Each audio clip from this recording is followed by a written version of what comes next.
Obviously, Devin took his receivers down to Arizona this offseason and started building that chemistry on their own. How have you seen that continue to pay off throughout fall camp?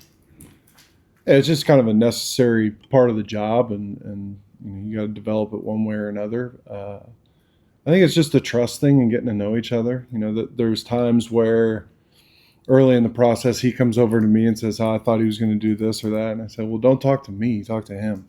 You gotta fail a little bit to figure some of those things out.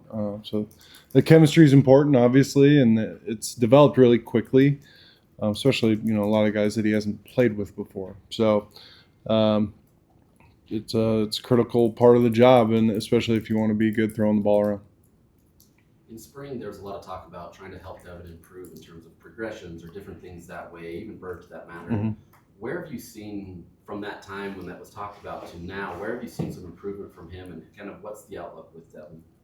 Yeah, we've asked him to try some new stuff, and he's liked it or not liked it, and I think just the relationship between him, and Coach McGivern of being able to have conversations, and I don't want him to be afraid that he's going to hurt anybody's feelings with saying I don't like that, or I'm not so confident in that. But he also does a good job of, hey, I don't have enough reps of this, I want to get some more. I feel really good about where he's at.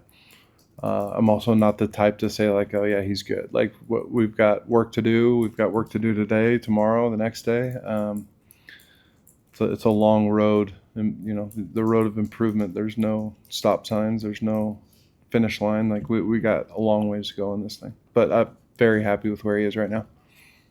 Brandon Rose returned to the program this summer. Just what does his presence mean to the quarterback room and depth overall? Yeah, I think Brandon's got experience in a lot of, he's got some different systems, different styles of systems. And there's a maturity to him. He's not just good for me to have in the room, but good for the other guys to have in the room. Low ego guy, but been really impressed with some of the stuff he's done throwing the ball. Like Brandon's got a real like he can rip it. He's fun to watch throw it. So he's been nothing but I've been like so happy that he's here in a lot of different ways. And we got to keep bringing him along and teaching him what we're doing, because obviously he's a different player than Devin or Bird. I think that's pretty obvious, but Coach McGivern's got plenty of calls. Like we'll tailor whatever we're doing to what fits the quarterback best. Bird is somebody that sat behind Devin, but also saw meaningful reps last year. Yeah. As a first-year player. I'm kind of curious, just from a perspective of the quarterback's coach, like how do you balance out like wanting him to develop behind the scenes and watching those reps, but also using him as a Swiss Army knife in the offense? And how do you think that'll look this year? Yes, all of it. Yeah, he's going into his second year. He's played real reps. He's got crazy amounts of talent. I think I've mentioned that to you guys before. Want him to play within the offense, but also don't want to take away the playmaking ability. We are, spend a lot of time with him, talking to him about stuff that I don't have to talk to Devin about. Just Devin's got some time on him and experience on him. But I'm really happy with where Bird is at.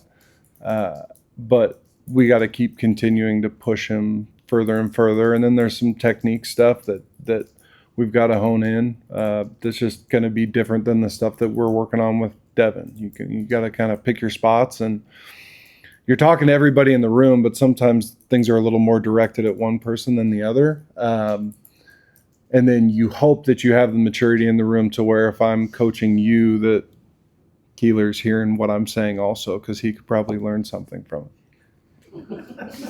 Which he would never do. Once you say somebody else's name, he just tones it out. Sorry. I got a little. Devin, as a passer, what do you feel like are his biggest strengths, and where have been some of those biggest points of emphasis for improvement you guys have focused on throughout camp? The biggest strengths as a passer, I mean, there's a couple different things there. Like I think Devin throws a really nice ball. He's got good arm strength. Devin's biggest strengths are vision. Like he has a really like. Did you ever play Madden when they had the quarterback vision and it opened up or closed? Like Devin's got really wide vision. And then I think the obvious thing that you guys have seen more than I have is his ability to extend plays, and he's fantastic throwing the ball outside the pocket.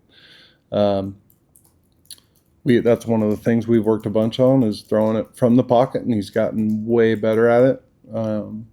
So I don't know if that answered the question, but yeah, he's the strengths are the strengths. We're going to lean into those. You just got to improve your weaknesses or the areas that you're not maybe as strong at, and to continue to develop. All right, thanks, Coach. Thank you. Thank you.